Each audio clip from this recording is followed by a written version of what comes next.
Good evening. Welcome to the Professor Maima Show. Hope you are doing well wherever watching me around the world. So this is a comedy show for entertainment. So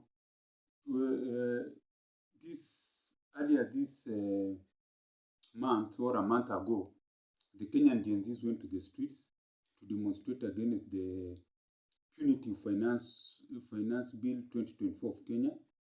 So when they went to the streets, they were asking for 5 things. That's what I'm saying. Kenyan government, please listen. They went to the streets and they asked for 5 things.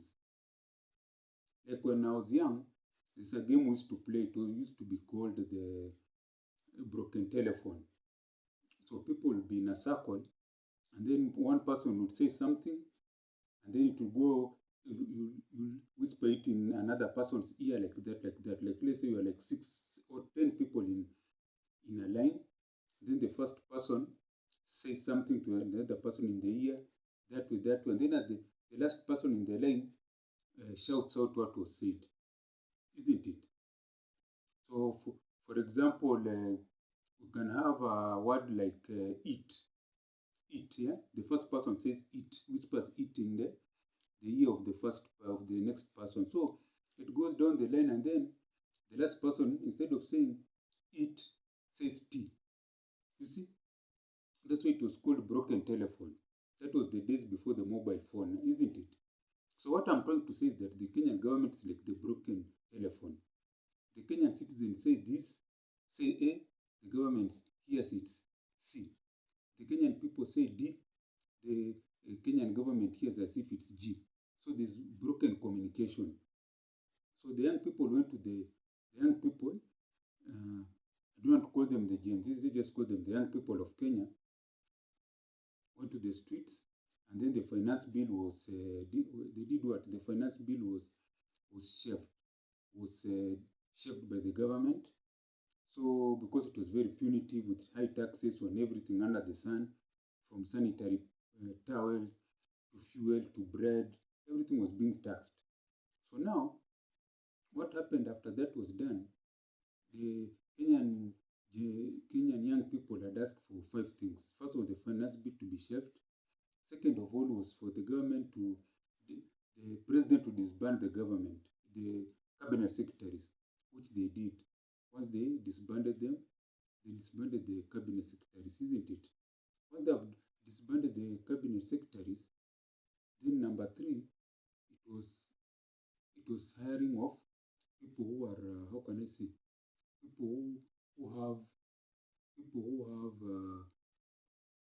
people who are not corrupt, people with integrity, people who are honest, people who are competent and experienced into the cabinet secretaries as new cabinet secretaries. That was number 3, if I'm not wrong. Number 4 was to come up with punitive laws against corruption. The way our current corruption laws are made, many people just get away. A court case against corrupt government officials can stay in the courts for even 20 years until everyone dies or everyone forgets. So the young people are proposing that the laws should be changed so that if you steal, you face quick justice. So it's punitive, even they take all your wealth to repay what was stolen. If they find out you have stolen 5 billion, they seize your wealth and repay that money to the government. That was what the Kenyan young people were saying.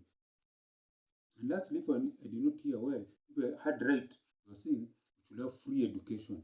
What is free education? Free education is from nursery to, let's say, to university.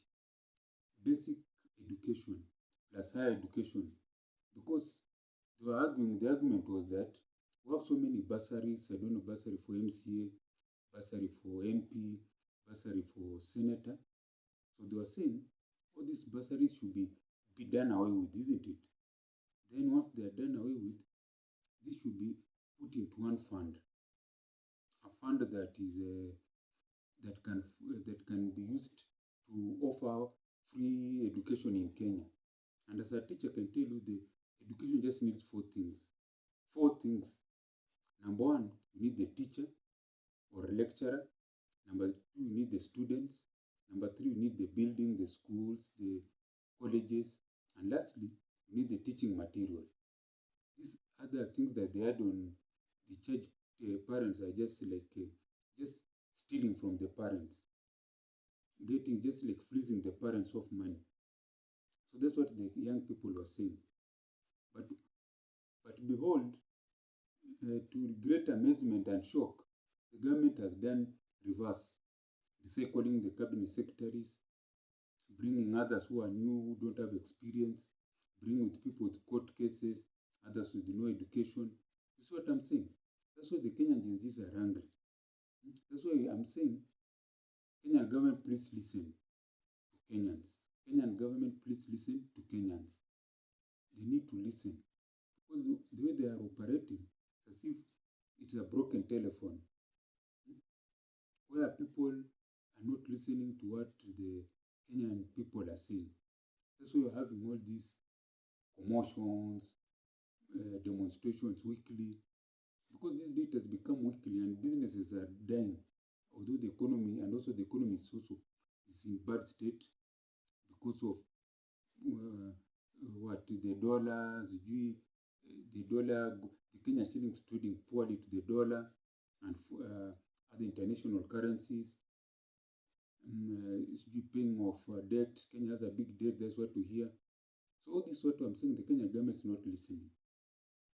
This scenario can be solved if the government listens to the people and come up with solutions. Me, I don't have the solutions, but what I know, if the Kenya government hired people who are competent, experienced, honest, and with integrity, would be having these problems. This thing will be easily be solved. Because now people are planning to demonstrate again.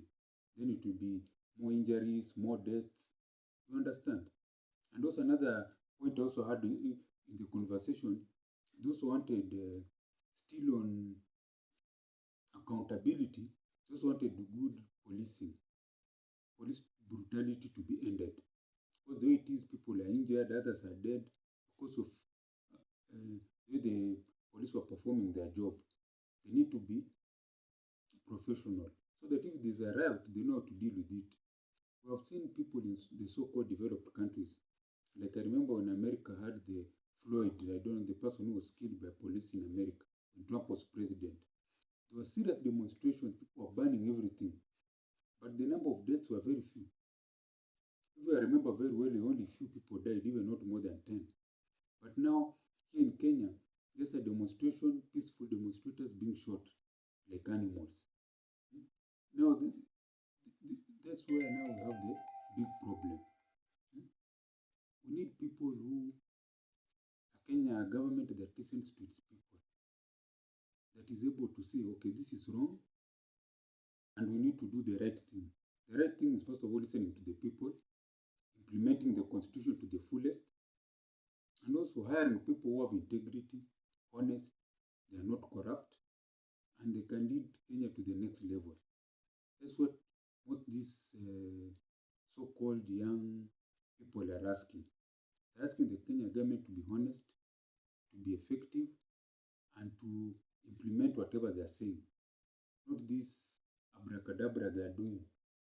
You go recycle people, bring people with cases. So now, even there's no opposition.